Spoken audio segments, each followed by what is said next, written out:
Hello everyone and welcome to our sixth webinar in our series. My name's Lois. I'm one of the fifth years on the committee for NSTS.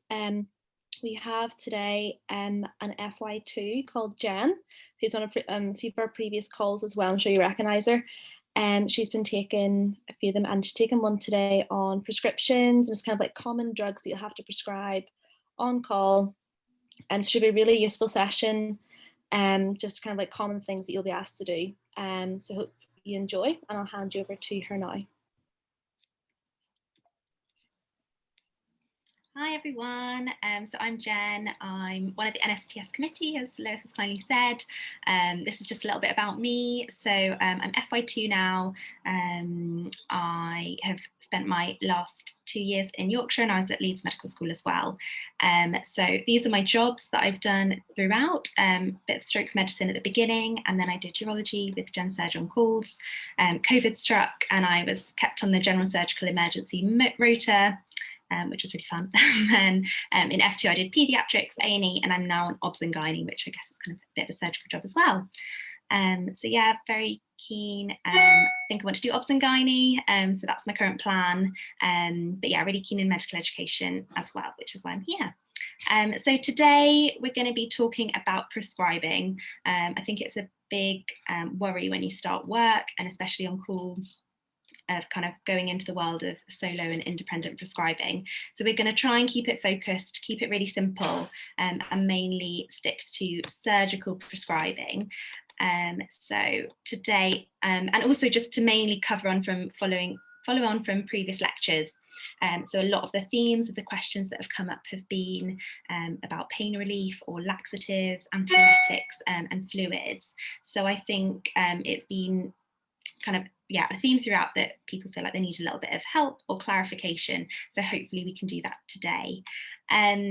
Also want to just review some tips to make you feel more confident, and also to just help you feel like you're prescribing as safely as possible, and where to go and what to do if you don't know, just to try and get a bit of support. So if you've got any questions throughout, feel free to put them in the Q&A box. Lois will keep an eye and we'll try and answer them best we can. Okay, so first bleep. There's a patient complaining of abdominal pain, and please can you just prescribe some morphine? So you imagine this is your first ever on call, you've just started on night shift and you're thinking, oh blimey, not sure what to do. So these are the first things that it's always good to find out when you're on the phone. So you bleep back, get who's the patient regarding, get their details, their name, their hospital number, always useful in systems with electronic prescribing as well.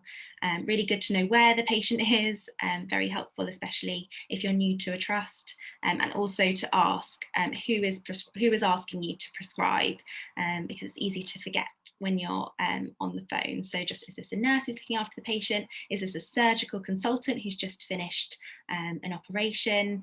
Always good to clarify. And then, I mean, the main $1 million question is why. So why is this patient requiring pain management? Always useful to get an S-bar and just to clarify if the patient's well or unwell, what pain relief they've had already. And I think if anybody's asking me to prescribe morphine, you have a few alarm bells. You know, why do they need such strong analgesia? And whether that would mean that you need to kind of go and see them if they're in so much pain that they're requiring morphine. Really, when you're being asked to prescribe constantly, as will be a theme throughout this lecture, you need to always keep in the back of your head, can I just prescribe something, or does this patient need a full review, or is there more I need to do? So you think you've asked the important questions, got all the details over the phone, and you better make your way to the ward. So I've nabbed this from Ben, but the walk thought. So good things to think about when you're on your way there or getting lost around a new hospital. Always prescribing, just have in your head allergies. It's something easy to forget, but the best thing to remember. So no matter what, just keep that in your mind. Things that you can think about as well when you're on the way there, just questions that you want to ask yourself. Have they had other pain relief? Where might their med chart be? Is it online? Is it going to be a paper document? Think about the pain ladder. You can have, get your apps out or your BNF ready. Thinking, does this patient need a full review? going back to thinking about what's the cause of this abdominal pain, and is this patient on anything else? So when I started work, I don't really think I knew what a PCA stood for, but it's patient-controlled analgesia, and lots of patients after surgery are put on by the anaesthetic team. So it's quite useful to keep in mind, and have they had any recent surgery? So if you've been with us along the way throughout this webinar series, I've just done a bit of a summary slide of some of the other lectures about going to being bleep to see like an unwell patient. So always when you're prescribing, if you're in any doubt whatsoever, just go and assess the patient, especially if they're new to you and you've not met them before. I think when you start your first jobs, there's no such thing as being too thorough. The times when this is more difficult is if you're really, really pushed for time. But if you can, check the notes, the plan, have they had surgery, has the consultant or the surgeon written in their notes, check their drug chart, check their allergies, check their bloods. Again, as just a basic review, hopefully, which is all on the computer system for you. You can always go and speak to the patient. That might not necessarily mean that you've got to do a full history and full review, but going in just to eyeball the patient and see what they look like. Do they really look like they're in pain? And would that prompt you to kind of go further down this pathway? Great to speak to the nursing team. They are with that patient all the time. They can probably have a bit more of an understanding as to what that patient's been like. Then, do you need to do an A2E examination? I think if somebody's requiring morphine, probably a good idea, and just to go and check, if they've had an abdominal surgery, do an exam, just as was mentioned in lecture 3 as well. And you might want to check if they are unwell and their observations and their news score and so forth. So I've done a bit of a recap of the differential slide. Again, this isn't so much about reviewing somebody who is in pain. We're going to stick to the prescribing side of things. But obviously, when you are prescribing, it's really useful to know why. And so that might prompt you to do further investigations or get some senior help involved. So before prescribing, it's a bit of a busy slide, but just some tips and things to think about before you start prescribing analgesia. So again, initially, we want to know why is that patient in pain. So Ben did a lecture, I think it was lecture 3, on reviewing a patient in pain, which is really useful for your comments. So I'm going to refer you back there if you weren't with us for that one. Really useful to think about what analgesia this patient's been put on already. So anaesthetists are fantastic at putting patients on analgesia after their operation already. So normally they might have some post-operative PRN medications and regular medications already prescribed. So especially if your trust is using paper charts, really important to check what they've had already and what they've got as regular, because even if you prescribe a one-off dose, or if you're prescribing something regularly, you need to make sure that you're not giving them too much or too little. Always check allergies, just always have that in your mind whenever you're doing any prescribing. Also just think, you might feel really wary or worried about giving morphine for the first time, but actually some of these patients, it's really important that they do have adequate pain relief for their post-op recovery. And I think something that you see really commonly is atelectasis, especially after abdominal surgery, because they're kind of don't have enough analgesia, so they really struggle to take that full deep breath in, and that can give rise to a lot of problems. So although you don't want to give too much, getting that balance is really important. But then on the flip side, you need to be wary of opiate overdose. So that's why prescribing blind can be a little bit tricky. And also in terms of kidney function, it's something that you want to keep an eye on as you go through, just to make sure that morphine, if their creatinine clearance is okay, and you might need to prescribe something else, but we'll mention that in a bit later as well. Always useful to check for pain patches. So some patients come into hospital with pain patches on already, or own medications, so they might have a really high tolerance, and these are just things that are sometimes really easy to forget when you're rushing around or you're on call. This is another useful tip, but when you're discharging somebody home, so for instance, if this bleep was this patient needs morphine and in their plan it's actually that they're ready to go home, you might need to change that, because again, this is potentially personal, but if somebody's still requiring enough analgesia that they need morphine, it may not be safe for them to go home, and they might need kind of further investigation or review, or just a few more days of analgesia before. Another thing is if you're not sure that you can manage, or you're not confident, or you're worried, do you need to get a senior involved, the anaesthetics team or the pain team involved? And that's also used to think about before and also after prescribing if what you're prescribing isn't quite right. But I would just always say, when you start out, get out your BNF on your app on your phone, or those trust guidelines, and never prescribe blind, even if it's paracetamol and you're thinking like, I should definitely know this. If you're tired or it's the middle of the night or whatever, just never feel worried about getting out your BNF. Okay, so this is just about prescribing, in more detail. So obviously you've got all of your doses and information on the BNF, which is just an absolute godsend. But your pain ladder is mostly what you want to use as you start prescribing analgesia. So everybody, paracetamol is an unbelievably safe drug. It's really, really useful, and just it'll be 1 gram QDS is what most people are on, unless they're under 50 kilograms, which is really important to remember because you don't want to overdose them on paracetamol. Also, a useful tip with paracetamol is that sometimes it will be PRN and sometimes it will be regular, and sometimes if you're on an electronic prescribing system, you just need to double check to make sure you don't give a paracetamol overdose. Just things to keep in mind. IV paracetamol is fantastic. It works really, really well. And paracetamol, though people say, what's paracetamol going to do? It's not going to touch the sides.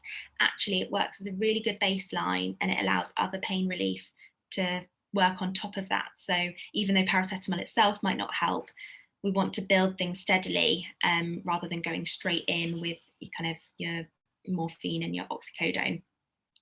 So next, you kind of go on to more of the opiates. So codeine is probably what you'd go to next. Can do PRN. Some people react really badly to codeine, so if always good to ask the patient whether they like it, because some patients just won't take it. And then you can go on to little bits of oral morphine. If you're worried, you can always prescribe lower or a dose range, and oxycodone if they've got poor renal kidney function. So what I would say, especially in relation to surgical patients, is a lot of the time patients can get quite bunged up after surgery and have problems with opening their bowels. So codeine and morphine can actually make this much worse. So it's really good that if you are prescribing those, just to make sure that sometimes they have some laxatives alongside that, and we'll go into laxatives a little bit more later. So other options outside, so NSAIDs, they're really great, but there are a lot of contraindications. So if somebody's in an AKI, if somebody's prone to getting gastritis, it's useful just to remember to prescribe omeprazole as well. PR diclofenac is fantastic in kidney stone pain, or it's used loads in urology, because it works so well for that particular pain. So that's a good one to have up your sleeve. Tramadol is a tricky one. I personally would feel worried about prescribing tramadol unless it was kind of a senior decision, just because, again, it sends people a bit loopy sometimes, and patients can just have a bit of a funny reaction to it. So I would feel that is there if you really need it, but I'd probably speak to your senior before you're getting too creative. And then if you're really struggling to get on top of somebody's pain relief, you can get an anaesthetist involved. And often you might get just asked to sign a patient-controlled analgesia as a paper chart.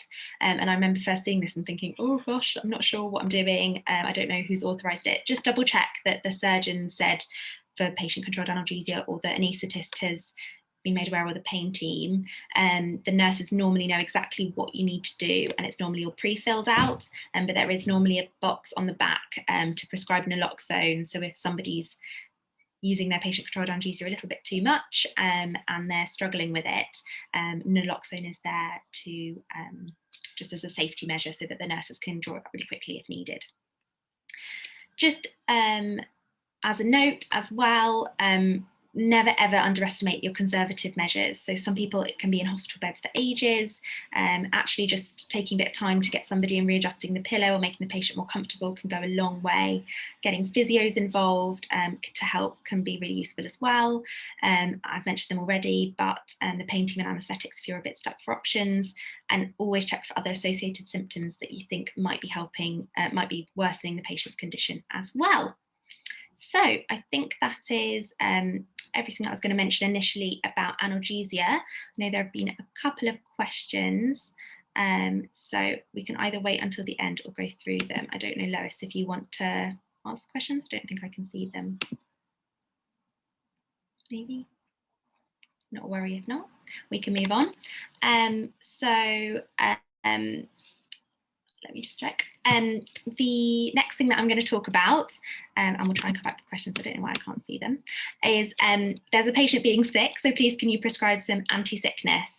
So this is related to antiemetics, basically, is what we're going to cover here.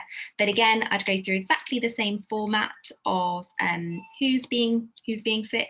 You need to get their details, their hospital number, especially if you're just going to prescribe something remotely. You want to know where they are and who is calling and why. I think why the patient is being sick is always the most important question. So again, just get some information. If in doubt, ask for an S-bar, ask somebody to, whoever's calling you, just to give you a bit more information and their working diagnosis. Are they acutely well? Do you need to prioritise this job?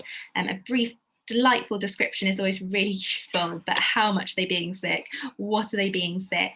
Are they vomiting bile or blood? Obviously, you know, that's a bit more scary and you want to get there ASAP. Just briefly to talk about bile, I think also before I started work, a lot of patients say that they've been sick bile, which is when they've been sick loads, and it's just that kind of white, this is really lovely to go into, but it's all the joys of it, white kind of when they've got nothing left in their stomach. True bile is bright green, often feculent, and when you see it, you know that is bile. So if they're having bilious vomiting, that can be a bit more of a concern because you get a bit worried about obstruction, but we'll go on. And also always good to know what the patient's had already, or if they've even had any antiemetics. So again, you've got your walk thoughts, basically which medications they've had, their allergies, the review. This is a bit more specific, but have they got an NG tube in already? Are they at risk of aspiration? Have they got abdominal pain? Is this more of an acute problem? And again, can refer back to the previous lectures about going into this in more detail. My next slide is deciding whether to come or not. There we go. And yes, post-operative nausea and vomiting as well can be in the back of your mind if this patient's recently had an operation.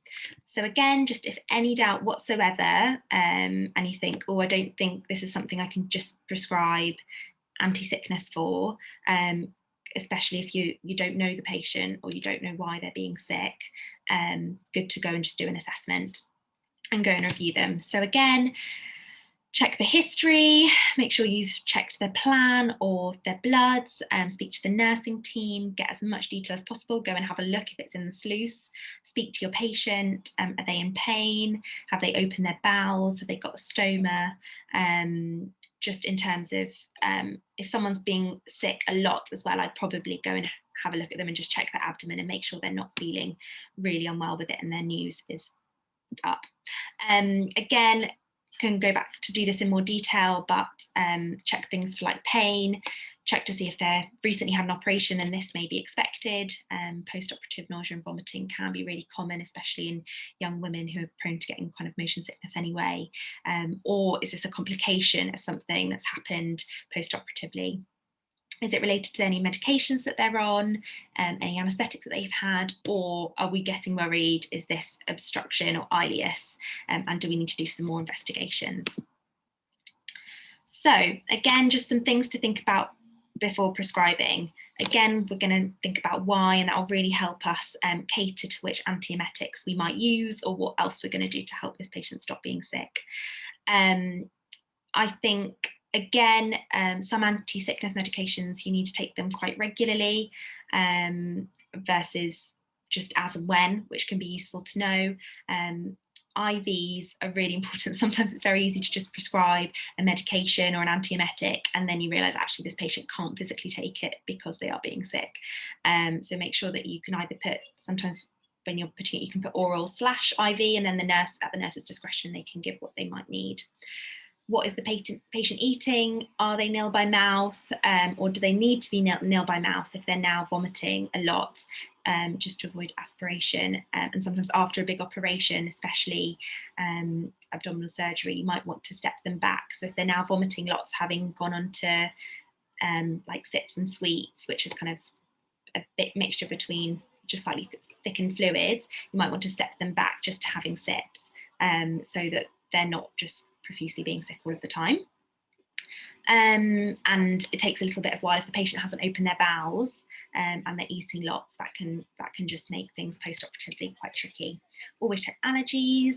I think it can sometimes be a bit tricky to work out when you would go in immediately and put in an NG tube, but I think if somebody is being really sick and they've got bilious vomit, and you're worried about obstruction, if they're being repeatedly throwing up, I'd probably put in a Riles tube, even not an NG, because dripping and suck is the conservative management of a bowel obstruction, and also it can help prevent somebody aspirating. And even with an ileus, it's very useful to do that. So if sometimes, even though it's horrible for the patients to have a Riles tube in, they might feel better for it afterwards.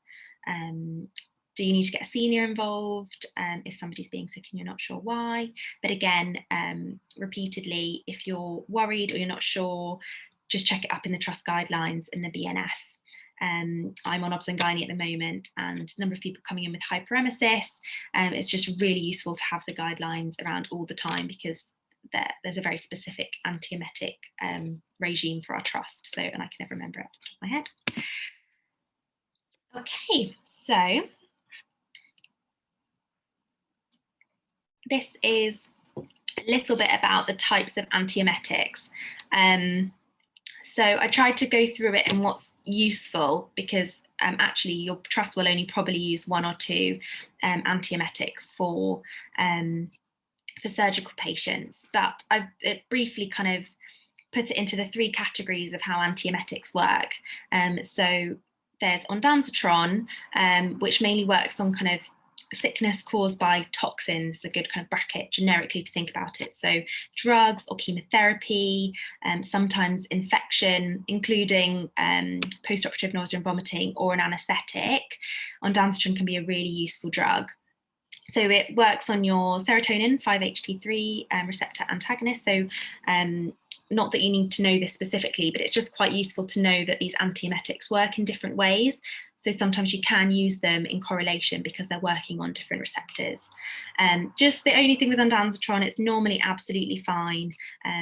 It's just slightly, sometimes you can have a small risk of prolonged QT. So if you're worried, you can just check an ECG and just make sure they've got no underlying heart problems. But otherwise, it's pretty safe to use. Other things that you can go on to are haloperidol really rarely gets used, or levomepromazine. They mainly get used in a palliative setting, which you can kind of get advice from, but they may be used in an antiemetic capacity, but mainly in kind of palliative patients. Levomepromazine, it's not great. So yeah, it's kind of reserved for end of life sickness, which you can sometimes get in surgical patients when in the cancer patients. So next, this kind of motion sickness, vertigo, dizziness, and inner ear sort of vomiting. Cyclizine is really useful for that. Just to say, it also has a bit of an anxiolytic effect as well, and so it can be quite sedating. IV, who knew, but it can be a little bit addictive. So sometimes people want it IV, depending where you work. So just be warned. Some people really, really love it. It's also blocks your muscarinic receptors, so it is really good for drug-induced post-operative nausea and vomiting as well. Other antiemetics that will really commonly get used are, or that you know of, are metoclopramide. So I tend to avoid metoclopramide in my surgical jobs just because it is a prokinetic. So there are times when it can be really useful to use, but if you're ever worried that this patient could be vomiting because of an obstruction, it can cause perforation. So if you, I just tend to kind of avoid it less. So basically, in summary, the main antiemetics that you're going to be using are ondansetron and cyclizine. You can normally prescribe these both as PRNs, and you can use them as and when is required together, or try one and then the other. There doesn't seem to be too much necessarily. Okay. I don't know if we want to go through any questions at the moment, Lois, as a little halfway break, if you want to ask them now. I don't know where Lois is, or if anybody wants to ask questions. I can't see the Q&A box from here. Yep, we've got about 11 questions. Yeah, we can do them all now, or we can do a few now and a few later. Sounds good. Any related to the the analgesia or antiemetics, just to break it up. Analgesia or antiemetics. Should you always prescribe naloxone just in case if you've prescribed opioids? Oh, so good question. I think if I was prescribing just Oromorph on somebody's chart, I wouldn't prescribe naloxone, but on those patient-controlled analgesia charts that you sign, there is a special box on the back to prescribe naloxone for. So if it's there, then you can always sign just as a safety net.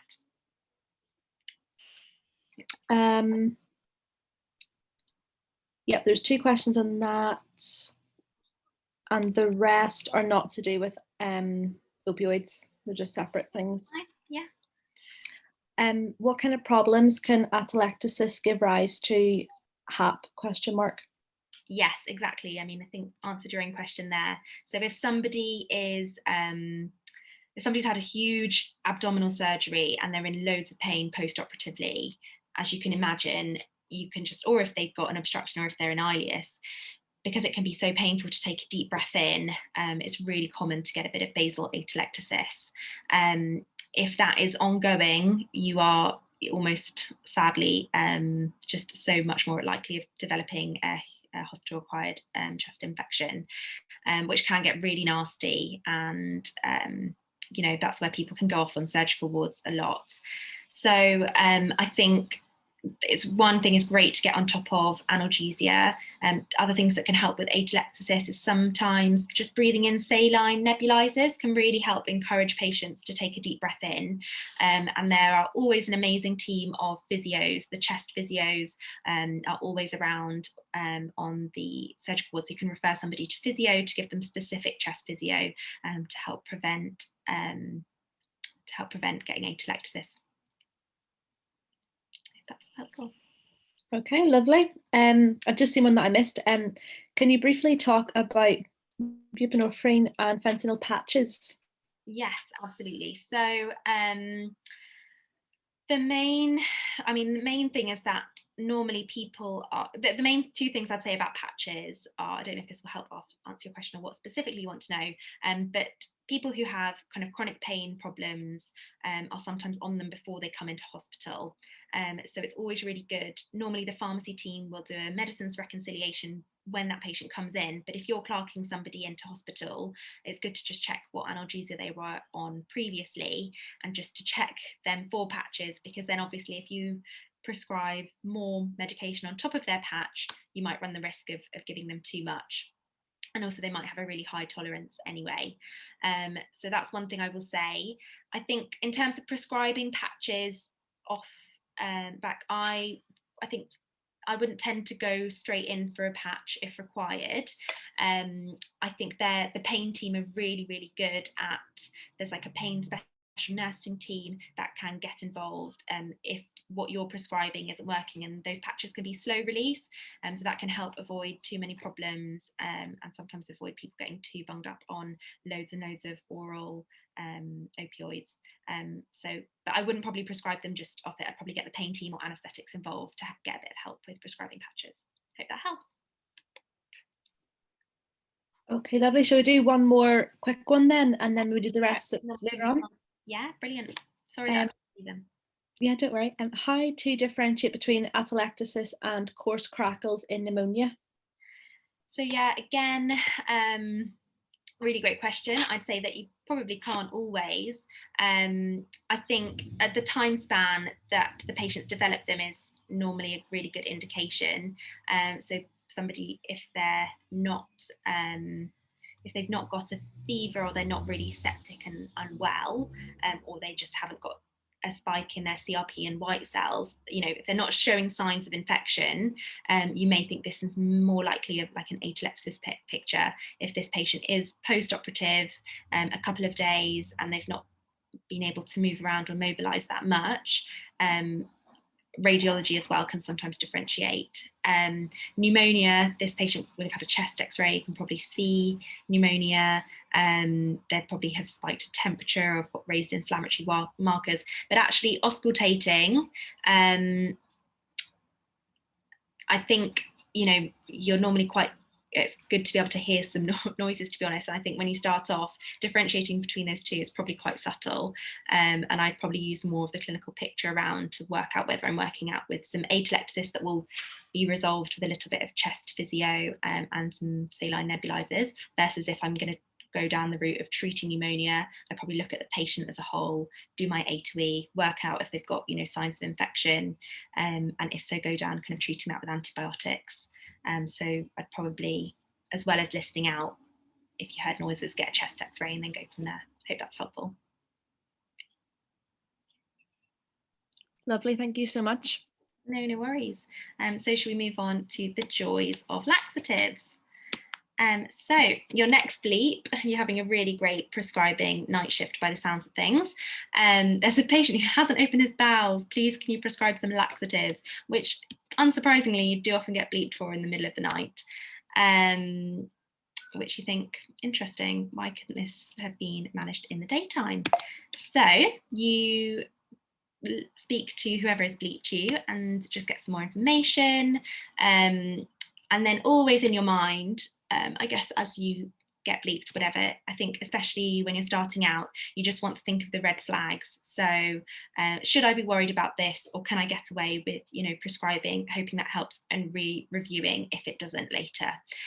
So the things that you're worried about in a surgical sense when people haven't opened their bowels is, are they acutely unwell? Have they got an obstruction, or is this an ongoing ileus? And that can guide you, again, as is the theme with your management plan. So your walk thoughts, obviously allergies always comes at the beginning. Useful again to review charts, work out if they've got a plan, have they been seen by a senior. These are all good things to think about when you're on your way in terms of what you're going to manage. And really good things to know is, how long has it been since they've opened their bowels? Are we talking they haven't at all since they had their operation?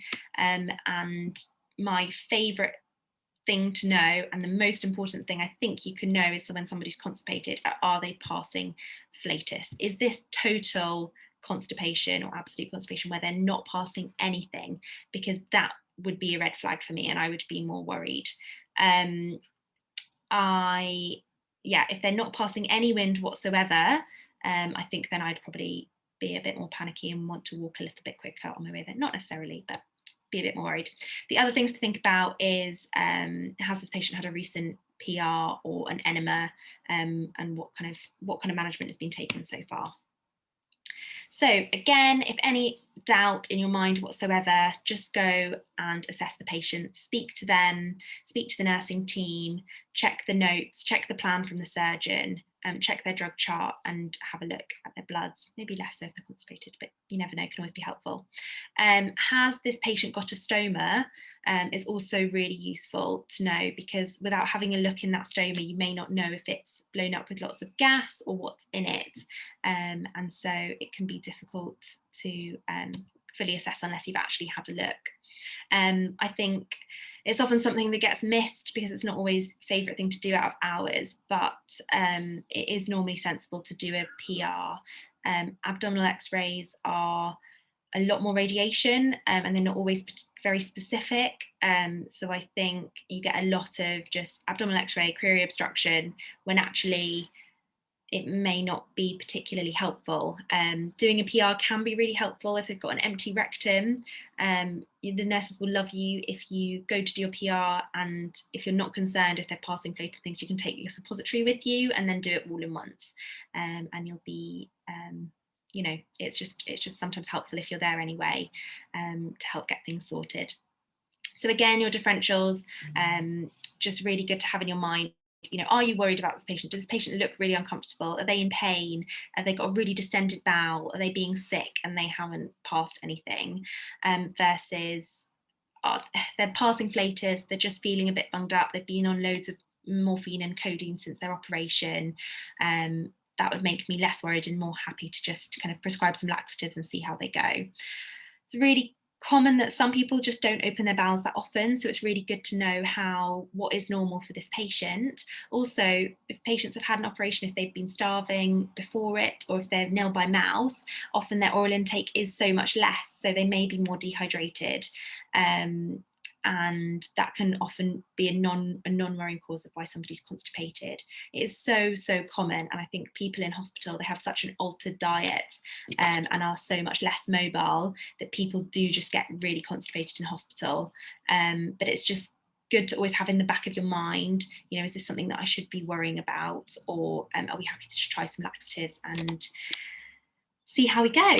So in terms of prescribing laxatives, again, a lot of consultants have a specific regime that they prefer. So if you are on a ward round or you have seniors nearby, it can be really useful to check. Just useful to go back to the different types and how they work, because that can sometimes help you make your decisions, or just remember what might be useful to prescribe. So in terms of the two main types, osmotic, so they're the ones that hold the water in the stool, so make the stool basically easier to go through, and they do help stimulate peristalsis as well. And that obviously works by osmotic potential of just keeping water in the stool so it's less dry and hard. So things that are really useful are lactulose, which is really commonly used. Macrogol is often used as well, and they can be in sachets commonly, and then also phosphate enemas work by their osmotic laxatives as well. So in terms of generally, osmotic laxatives takes a little bit longer to work, so you can start with something like 10 mils of lactulose and titrate it up. They may not get instant effects, so you might have to be quite persistent with working with your laxatives just to help, because osmotic ones just are a bit slower, but they tend to help to get things moving again and keep moving. But often people have to continue to take those laxatives. If you stop taking them, then you can just go back to square one. So it's just useful to remind people that they need to kind of keep on it to see effects, and then you can titrate up if it's not working, can add a little bit. Phosphate enemas are really quite powerful things, to the extent that they can cause some electrolyte disturbances. You probably want to check their use and ease before you're giving them, and also they can cause problems to the extent, because of osmosis and water potential, they should be used in caution in heart failure patients, which are potentially less common on surgical wards because it's more unusual to have surgery if you've got heart failure. However, it's just something to keep in the back of your mind. In terms of stimulants, so these are like your Senas, your bisacodyls, glycerol suppositories. So they basically increase water and electrolyte excretion from your colon, so they can increase the content in your colon, and then that's how they stimulate the peristalsis. And also they work on your receptors in the colon to have a direct pro-peristaltic action. So these often used to use once or twice a day, and they are stimulants. So glycerol suppositories can be fantastic. They're not as powerful as phosphate enemas, but if you want something local, so if you have kind of fecal impaction, or that's been identified on an X-ray, glycerol suppositories, when you're doing your PR, can be really, really useful to help just stimulate and help clear things out if you need to approach from both ends, as it were. However, with your stimulants, just to be really wary, and if you're not sure about prescribing laxatives, if you're concerned that a patient has got an obstruction, again, those stimulants can just, because of the pro-peristaltic effect, they can just induce a perforation. So just be really wary in the same way that you would be with metoclopramide. However, stimulants are really good for opioid-induced constipation. So if you've had somebody in a while who's been on loads of codeine, giving them, or if you've got a patient who's been on codeine for ages and they're constipated, Sena is normally a good one for that. So this is just some more generic tips. Obviously, you've got your Bristol stool chart, which can help you, and just be wary with type 7. Also, you're worried about overflow. Useful just to refer back to kind of those different mechanisms and depending on the cause. So the common ones, obviously obstruction, you're going to just avoid giving laxatives, you're going to want to sort that out. But if they're just post-operatively constipated and they've been immobile, giving them some lactulose to help might be useful. Or if they're opioid, they've been on loads of opioids for ages, just is really useful to give some senna as a stimulant to keep them going.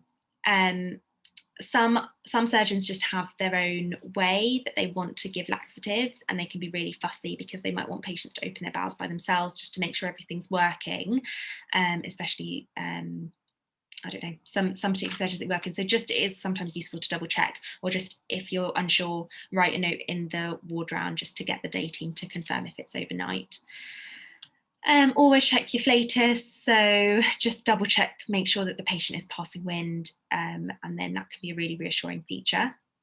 Never underestimate your conservative motions with any of this, to be honest. So make sure they're drinking if they can, drinking loads of oral fluids, making sure that if they're no longer nail by mouth, they're getting the diet back, and that will really help, and what they're eating as well, and also mobilizing if they're able. That will really help get things going again. In terms of enemas and bowel preps, you might often get asked to prescribe bowel prep prior to like a flexi sig, or some of the scope you might need to have bowel prep before. So sometimes on your discharge letters, some people might need to go home with bowel prep, and just make sure that you've checked their U's and E's if you're giving them a phosphate enema to go home with, and that it's safe.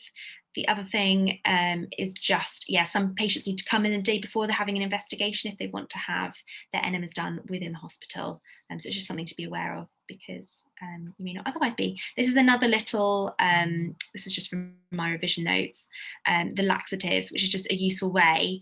So you've got bulk forming as well, which is your fibre gels. They can sometimes be useful. Your lactulose also works as a softener, and that's through the kind of osmotic way. Docusate is a softener and a stimulant, just to be wary. They kind of come in capsules, and Movicol is a combination of a stimulant and a softener. That's sometimes just, you often see Movicol. Code anthracite as well is, again, one that's used in palliative care that the palliative care team might be more involved with. Okay, and then we will go on to fluids, and then we can go and do questions at the end. Just speaking of fluids. So, final bleep of the night, and you are getting pretty tired now, but there's a classic bleep for your, I mean, the medical team always laugh at the surgical juniors because they just say, all you do is get bleeped to prescribe fluids. And it's not completely true, but there is an element of truth to it. So basically there's a patient who's nil by mouth. Please, can you prescribe some fluids? So again, do your who, where, and why. Mentioned here about patient being nil by mouth, but you probably need more information by that. Are they fasting preoperatively, or are they acutely unwell, and is that why they're being kept nil by mouth? Just really useful always to have an S-bar and ask somebody to do some observations, especially if you're thinking about going to review the patient. So again, things that you want to check or think about while you're on your way there. You know, if they've been on fluids long term, if they've got access, you need to cannulate them when you're going there. Are they preoperative, or have they got a recent surgery? Again, why are they nil by mouth? Have they got up-to-date U's and E's? Just in the back of your thought when you're being asked to prescribe fluids, always just double check, you know, is this patient unwell? Is that why they're needing fluids? What are their observations? What's their GCS? What's their urine output? Are they vomiting? Always just good things, again, to help you with your red flags. And as ever, whenever you're prescribing, just think to yourself, would it benefit the patient for me to go and see them? Do they need to be seen in a full review? If they're pre-op, they just need a bag of fluids to tie them through to their surgery because they're being fasted overnight, the patient's well and probably doesn't need a full review. So you can just get away with prescribing a bag of fluids. But we'll go on to a few different scenarios of when you're prescribing fluids, because it does make up so much of your job. So again, if you're in any doubt, always useful to just go and see the patient, check in the notes, the plan. If they've got a fluid chart, hopefully it's easy to find. Some hospitals have started doing fluids on electronic prescribing, but a lot still just use a paper fluid chart. So try and find that, speak to the nursing team, try and see if they've got an input or output chart. I would recommend that if a patient doesn't and they're unwell, you get them started on an input-output chart as well. It's really useful to know, and the surgical teams, they love it, especially urology. So Do you need to go and speak to the patient? Are they feeling thirsty? Do they feel dehydrated? Again, just assessing why they're nil by mouth, or if there's anything else going on. If they've got the catheter in, always really useful to check that, just to see how dehydrated the patient is, and that can sometimes change the way that you would prescribe fluids. A lot of patients need less fluid overnight because you drink less overnight, but it's just useful to check their hydration status. So I'd probably do that in your exam, or your skin turgor, their blood pressure and their heart rate, mucous membranes, can be really, really useful to work out their fluid status. Again, in terms of differentials, I know, previously we've had lectures on low BP from Alice and low urine output from Ben, so that's, and tachycardia from Young. So if you have any concerns, just go back over those lectures as well, in terms of when you might need to prescribe resus fluids, or there might be other causes. But however, for maintenance or nil by mouth, you're definitely less concerned. Many patients in surgical wards are just on fluids because they are nil by mouth, or after their operation it's taking a little bit of time before they're ready to eat and drink, so they might be on maintenance. But again, just always good to double check with your red flags. Okay. So I'm just going to go through the why, when and how of prescribing fluids, some just really useful tips that I found, because again, like all of these things, you don't really tend to do it until you start work, which always made me a bit nervous. So again, there's so many reasons why they need fluids, but it's just really useful to clarify that. And if you're not sure, go to review that patient yourself. So it might just be maintenance fluids, so you can kind of work that out and make sure that they're prescribed accordingly. It might be because they've had a bit of a low urine output, or they've got a low blood pressure. They might be nil by mouth, as we've talked through in this scenario. If they've got a RAS tube in, they need to be having fluid replacement. Again, if they've got any drains in, so whether they've got RAS tube with a bag that's draining bile, if they've got wound drains in, check on their stoma, if they've got a really high stoma output. These things will all influence what fluids and how long you're prescribing them fluids for. Also, if patients are on patient-controlled analgesia, they'll need a bag of fluids going through at the same time. Absolutely, if you're not sure, review and do a hydration assessment. Sometimes when you're on call, you can get asked to prescribe fluids, and actually it might not be clear from the plan in the day why exactly they are on fluids already, or they might be on a different regime than actually what someone else might have done it in a rush. So instead of you just continuing the same fluids that's been prescribed before, although it can be really tempting, it's just really useful to just stop and think for a minute. Why is this patient on fluids? What is their requirement? Do they even need fluids, or can they drink accordingly? It's just really useful to kind of just stop and think instead of just blindly continuing 1 litre of Hartmann's, which so often gets done. So how are you prescribing the fluids? The first thing as well to remember is that actually oral intake of fluids, if it's possible, is so much better for the body than just pumping you with IV fluids. Can this patient drink? If they're able to, can you physically just stand with them while they drink a bolus, if they need kind of resus, or can you just really encourage and have a chat with that patient to drink more? If they are nil by mouth, obviously then you come back to how you prescribe them. So fluid charts, as I mentioned, they can be electronic or they can be on paper. Just good to check the charts before and have a look what they've already had and what then that will indicate how much you're going to prescribe later. It's really good practice if somebody's on maintenance fluids to prescribe for the next 24 hours. They say that every kind of 24 hours you should be reviewing whether that patient needs to be on fluids, and also reviewing their urea use and ease, and just checking. But if that patient is going to be on fluids for 24 hours, 3 8-hourly bags is really good practice, just so that your night team aren't getting bleeped to prescribe a one-off bag when they don't know the patient. If you're unsure as well, it's a really useful time to just check with the surgical consultant whether they want them on your ward round when you're on call. It's not, as I mentioned before, it's not always the norm, but it's always good practice to check that the patient doesn't have any pre-existing medical conditions, any heart failure, check their use and ease and their kidney function. That can be more common in urology patients who are being managed for kind of cancer symptoms.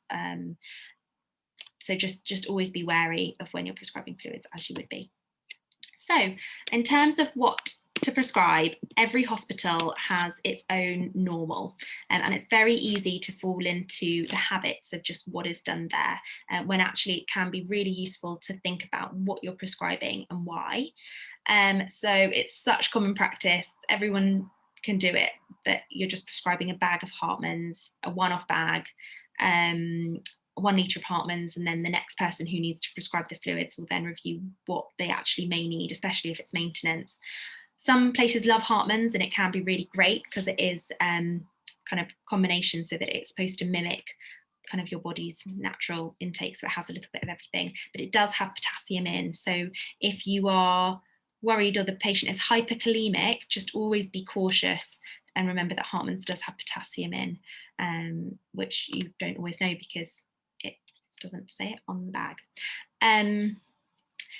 Good things when you're deciding on what to prescribe: check input output, check things like stoma. If somebody has a really high output from their stoma, they will need potassium replacement. I think you always fear prescribing potassium in your fluids just because you get worried that you're going to cause heart problems or hyperkalemia. But actually, if somebody has a really high output from their stoma, they will need potassium replacement because they do go hypokalemic, and that can also cause some problems. So we'll talk a little bit on the next slide about exactly how to replace, which I'm sure you know, but it's just really useful to think when you're on a surgical job. Check their urine output and observations. That can help you decide what you need to prescribe, whether you can do it hourly, 2 hourly, 4 hourly, 8 hourly, and if you need to do it stat if they're unwell. Just a little note about dextrose. So often surgical patients will go onto a sliding scale if they are if they're on insulin or if they have diabetes. So in my trust, normally it's on a paper chart for their sliding scale, and actually it's really self-explanatory to fill in. The nurses can guide you fantastically, and often you prescribe 1 bag of dextrose and 1 bag of saline, so they can monitor their blood sugars and switch the bags over as is required, which I just didn't know about before I started work. Just another note about dextrose though, because obviously everybody needs about 50 to 100 grams per day if they're nil by mouth, but just to be warned, if you are prescribing in an emergency, saline is probably the best thing to do, because your sugar makes you wee more. So obviously if you're trying to keep somebody's blood pressure up, you want to make sure that it's saline that you're prescribing, and I think sometimes they just can speed up bags, but actually just to be clear, it just happened in my hospital, and that didn't help the situation, so just thought I'd mention it here. So in terms of if you are unsure what to prescribe or how, this nice algorithm for IV fluid therapy, I think, says absolutely everything that you need to know. So again, you go through your assessment. You can always do your fluid status check. Again, you can do a passive leg raise if you're unsure, and you can go through this individually and look up their guidelines, because I just think it says everything that I could ever say. Obviously, this red bracket here is for your fluid resus. So that's when you give your 50 ml bolus, unless they had heart failure or something worrying, and then you might give 250. So that's for your resus situation, which we're talking less so now. We're talking kind of more about maintenance fluids. So again, your history, your exam, your clinical monitoring, and your bloods can give you an indication. If you can meet them with their fluids, then that's great. You can go on and give maintenance. If you're not, you might need to get nutritional teams involved, which can help you out. So if they have deficits, so we talked about some drains, we talked about abnormal losses, things like NG tubes, vomiting, they may need specific maintenance, and that you may need certain more. So you just want to keep an eye. If somebody is really low on potassium and you're not sure, you might just need to give them more potassium in that bag, and you can always check that with your consultant or your senior if you're not sure. But it's just really good to think about, rather than just prescribing them fluids that actually won't help them get any better.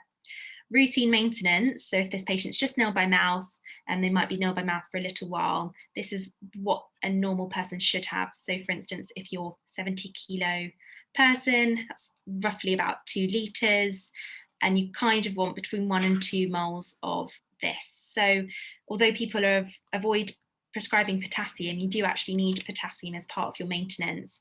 And you can check what fluid bags and how things come. And the nurses are the best people to ask of kind of what do you normally give, and just make sure that you're prescribing in accordance to what's available as ward stock.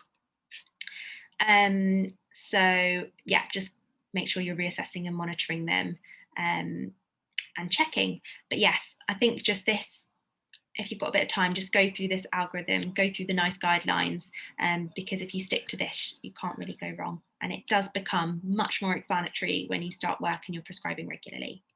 So I think that brings me to the end of this lecture. I've just got a few little tips before we go through some questions. Just hope it's been helpful. So I'd just say throughout all of the scenarios, there's definitely a theme. Just be really wary when you're being asked to just prescribe something. It may seem like a really easy, quick job just to put it on from wherever you are and remote prescribe, but just never feel afraid to just ask some more questions. If in doubt, go and see that patient and review them, especially if you're on call and they're not known to you. Your prescribing signature, whether it's electronic or on a sheet, is yours, and it's yours. It's your responsibility, and it could be a scary one, but if you're careful and if you ask and if you're not sure and go and review the patient, then it makes it so much less daunting. So yeah, just to be careful, because it's very easy to quickly do something when you're really busy, but actually never feel rushed when you're prescribing. Never prescribe without checking allergies. I know, again, on electronic it can be really easy to, and just check that they've got their allergies prescribed, because that's where you will fall into never events, and it's really great to get into a good habit. Check things like regular versus PRNs, oral versus IVs. Again, if they've not got a weight, just always good to double check. Most surgical patients do, and recent levels, especially if you're prescribing things like gentamicin. Most patients have to have a level 6 to 14 hours after their first dose, and to check their kidney function as well. So just make sure that that's been done. Again, just never ever feel worried about checking. So get out your BNF, get out your trust guidelines. Never on a night shift, I just do it because you're tired, and that's when you make mistakes. So it's just really good to get into good habits. There's so many people around to help you if you are stuck. The pharmacists are phenomenal. If you're prescribing something that you're not sure of, that you've not heard of, there's on-call pharmacists, and there's pharmacists in the daytimes as well. They should always be checking on your prescribing anyway, and so it's really, really useful. You can always ask your senior. You can always ask the anaesthetics team. There's so many phenomenal specialty nursing teams, like your diabetic nurses, to help you with your insulin, and all the different types. The palliative care nurses, and the palliative doctors, they can help you with anticipatory medications and altering things if people are on syringe drivers. And the pain team, as we spoke about earlier, are really, really useful. Always hand over antibiotic reviews, fluid reviews. If a non-urgent senior decision is needed, on your junior to junior handover, just say, can someone check this with the consultant on the ward round, what he wants, how many days of antibiotics, this gentamicin level needs to be done at this time. Your handover can really help you out. Documentation is always useful, even though you might just be prescribing something. If you're not sure, or you want the day team to just review or check your prescription, just document what you've done in their notes, and that's really useful for the day team and for the continuity, really. Have the medical chart on your ward rounds. Surgical ward rounds are quick, but if you can have the med chart there, especially for questions related to discharges, for the surgeon to say, what medications does this patient need to go home with? How many days do you want them to be on antibiotics? Can we switch from oral to IV antibiotics? Can they be taken off their morphine now, so that it's not given to them just before they're going home, and then we'll be worried about them going home? All of these questions are so much easier when you have your senior there on the ward round. So even though it can be daunting as an F1, never feel worried about speaking up, because it can make your life so much easier later in the day. Never ever feel pressure to prescribe. If you're not sure, check, review, get help, and it's always your right to be safe. So it can feel really daunting just to say, actually, no, I'm just going to go and check this, or no, I'm going to go and ask somebody about this. I think when you start out, even now, I just say, actually I just want to speak to the diabetic nursing team before I start this. So I think that's absolutely fair. And now I will go on to the QR code. So the last week of these lectures are next week. This is the code for feedback, and any questions from Lewis or from the team from the floor that we can't see. Yep, thank you so much, Jen, for taking us through. That was so useful. Just want to emphasize, if you can, guys, just to fill in the feedback, because Jen's given up her time tonight to teach us. You will get a certificate for filling in the feedback, so that is the motivation to do it. Okay. We've got 6, maybe 7 questions now. Just anyone who wants to hang around, that'd be great to hear. And thank you again for coming. When you started, how often did you assess patients that needed a prescription? So when I started, I probably assessed more than you needed to, but I think that's just what you do when you start. You get used to what is normal and what's abnormal very quickly, and it's a very steep learning curve. So I think it's absolutely within your right to just go and review somebody if you're not sure. So I probably did it maybe more than required, but I think if it's helpful, I just like eyeballing a patient before I just prescribe for them. So it's a personal thing, but I think if you're ever unsure, go and see them. Okay, lovely. We quick one, is cyclizine used in pregnancy in hyperemesis too? Cyclizine you can use in pregnancy. It's more used at the beginning of pregnancy. And actually prochlorperazine is used as well, normally in hyperemesis. Ondansetron doesn't have as much data assigned to it, but it is actually now deemed as being very safe, but it's mainly referred for if hyperemesis isn't being managed by anything else. But yeah, cyclizine you can use. Next one, is it true that only domperidone is safe in Parkinson's disease? Yes, so metoclopramide you wouldn't use in Parkinson's disease at all, because it can have extrapyramidal side effects. So, and metoclopramide as well, it can get worse the longer you use it, and it's contraindicated in Parkinson's. I believe domperidone is fine, but they do have a similar mechanism of action, so I'd be cautious. But yeah, definitely not metoclopramide. I believe domperidone is fine. Okay. Are bulk formings not used so often in hospital? This person has said they haven't seen it, but what patients would this be good for? Yeah, absolutely. So I rarely see bulk forming in hospital. I think it's mainly used more in the community. From what I can gather, I think it's more because it just takes longer to work. So again, if you're on like Fibogel, it's mainly used in like chronic cases where someone's continually constipated, as far as I'm aware. So obviously, if you need a slightly faster mechanism of action, it's probably not going to be your go-to. But yeah, I think I've mainly seen it more in a GP setting, but I haven't done a GP job, so I wouldn't be entirely sure. But yeah, bulk forming is there as a laxative if you really need it, but I think it's more for kind of ongoing constipation problems, as far as I'm aware.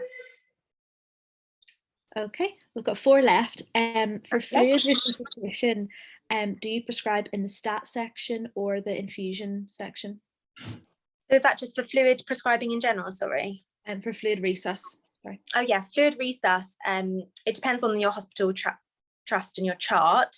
I mean, prescribe it anywhere. I think if it's a resus scenario, sometimes you just grab up a bag of fluids, give it stat, and then you can always, scribe later. But you can do it in either and just say stat as in your infusion rate, or you can just do it in your once only stats, just so long as, it's prescribed. I think either is fine. Depends. But your trust will, I think they'll guide you and let you know where exactly to go. Okay, so I realised, I think actually when I switched over, my screen potentially stopped sharing. So I think Kate's very kindly posted the feedback link on the group if you want to use that instead, just to let us know what else we can do to improve. Wonderful. Another person has said that they have been told to reassess patients after a bag of fluids. So is it appropriate to prescribe for 24 hours? So yeah, I thought this I'm very glad you brought this up, actually, because as I was saying it, I realized I probably wasn't very clear. So I think the main thing is that some patients are on fluids they're going to be on fluids for 24 hours, because not much will change, especially if they've got a stoma in and they're being kept nil by mouth. It might be the senior plan that they're going to be on fluids for a longer amount of time. I think when you start off, it's absolutely fair, especially if you don't know the plan from the day team. It's completely legit to just prescribe an 8-hourly bag and then get somebody to review. But I think once you are more aware of the plan, or if you know that patient well, or if you're in the day team and a consultant said fluids for the next 24 hours, it can then just be really useful for the night on-call team, if you've been there with that consultant and that's the plan, to then just prescribe 3 bags 8-hourly versus just prescribing the 1 bag, and then it'll probably be you that has to come back and prescribe another one 8-hourly later when you get bleeped, and then it'll be the night person that has to come and prescribe the 3rd bag. So it's more of the plan is 24 hours, just great to prescribe then those 3 bags, and then you'll re-review on the ward round the next day. But if you're unsure, just do 1, and then someone else will come and review when the nursing team kindly bleep you for further fluids. Okay, lovely. Our last 2 questions. In gen surgeries, how busy have you found the on-calls? So I started on urology, which I loved. It was a lot more chilled because there are generally just less urology patients in the hospital. Gen surgery tends to be a lot busier, and I worked in one of the busiest general surgical units. So going from my urology job to then suddenly being thrown in the deep end of gen surg on calls without doing general surgery in the day, I found completely overwhelming, because then you're putting in Rales tubes when you've not really been doing that in hours, let alone like out of hours. However, because of COVID, I was kind of redeployed for a bit and then went back onto a gen surg on-call rota. And actually, I think the longer you're on the job, so I think the on-calls can always, like any job, the on-calls can always be a bit overwhelming at first, but it's amazing how quickly you learn. And actually that's some of the best experiences on those busy shifts, because you learn how to prioritize. You manage to kind of get through, and it can be good fun, and the nursing team can be fab and really help you out, but they can get busy. I think you forget the general surgical patients, they tend to be younger, so cannulas are not such an issue, but people can get unwell quite quickly. But the brilliant thing is that you have your surgeon will want to know straight away, so you can get senior support quite quickly if you need, and never feel afraid to escalate as well, no matter how busy you are. That didn't really answer the question, but yeah, pretty busy, but not too bad. You'll be fine. Oh, sometimes we just need a little like motivational speech to kind of get you excited. I know everybody's getting their rotas through, so you'll just find, like people say, you just find the joy in work and you'll be great. And it is a laugh, and sometimes your best shifts are the busiest ones, because they can be really good fun. So nothing to be afraid of. Okay. So some more questions. This one's a bit of a bombardment of questions. If a patient has a fever and you start them on antibiotics, do you need to ask a senior first? And 2, how many days do you prescribe it for? And 3, when would you review? Okay, I realised that I didn't think we'd have enough time to kind of go into antibiotics so much. I know Alice covered it a little bit in her lecture on a patient with a temperature, so maybe good to review that one. However, if the patient's got a temperature, they've had paracetamol, and they're still, or anything else is wrong, so they're tachycardic or they're getting a low BP, anything that makes you worried that they might be going towards sepsis or have an infection, I think you do your sepsis 6, and you are well within your rights to just initiate that sepsis 6. Within that, calling for help, letting your nursing team know, getting them to bleep your senior is completely legit, but I'd probably just start with my blood cultures first. If they've spiked temperature, you're probably going to do blood cultures straight away, get your bloods off, get your VBG at that stage, and then you'll go through, I learned buffalo, but within that is your A is the antibiotics, which you need to start really within an hour, that golden hour. So I feel very obviously you want to know a focus, but starting them on some broad spectrum, whatever your trust guidelines are, is completely, you can do that without senior support, but let your senior know that you are doing it, whether that's before or after they've started. Hope that makes sense. Oh no, there are more questions within that. How long for? So you can start them on for IVs. IV antibiotics, I think if ideally IV antibiotics you keep on for about 24 hours until they've no longer spiked a temperature at the very least. You'd want to check what their bloods are doing and that they're responding to that clinically as well. If they're responding well, it will normally be then a senior decision to step them down for antibiotics. And again, it depends on your trust guideline policy, but they normally stay on 5 to 7 days in most trusts and then continue until they finish the course of oral antibiotics. And was there any other questions within that I've missed? I don't know. I think that was mainly it. Yeah. Cool. When would we be expected to learn how to do like NG tubes? Because if you haven't done it as a medical student, how do you do that then? Like just kind of progress to doing it as a doctor? Yeah, it's the classic of being asked to do something and then you're like, what, how, when did I learn this? So I was at Leeds and we did actually get some like NG Rouse tube teaching. It's very different though, doing it on a real person than doing it on a model. We had a course as well at the very beginning. I don't know if you're in your trust induction, that's when we had another like teaching session on inserting Rouse tubes or NG tubes, and we got signed off. But after, I'd say if you haven't done one before and you've been bleeped to do one, the most important thing is that you get somebody with you. So I would not feel happy doing one independently if I'd not done one before. So I hadn't done one before really since medical school or being on a mannequin. And I think the first time a couple of the people who'd been on general surgery for a little while felt confident by that point doing them, so I just went with them, watched them do it, and then or you get a senior to talk you through it, or get one of the nurses to do it with you, who some nurses can do them. Make sure you've seen one, make sure you have someone with you when you first do one, and then just make sure you're confident before you start doing them independently. I think that's with any procedure. If you're not sure, just grab somebody and escalate until you find somebody that can help you. Because it can be pretty grim for a patient, and you want to make sure that you're doing right by them in the best way that you can. Cool. Maybe like 1 more, 2 more questions, Lois? I know there's lots, but you can always email me on the slides if you have any more after this. There's a lot of questions, but I think this is the last one now.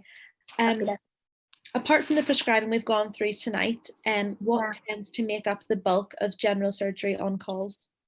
Okay, so feel free to head back through this webinar series if you haven't already, because I think a lot of it is bleeps for prescribing.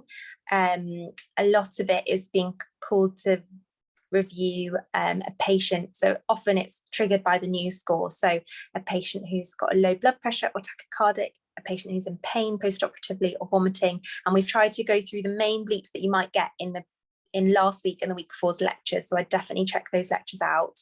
Other than that, your main bleeps tend to be, sometimes you get bleep for a discharge letter, which we went over. Sometimes you get asked less than COVID times, but to speak to the family or speak to a patient who has questions. And I think that probably makes up the majority.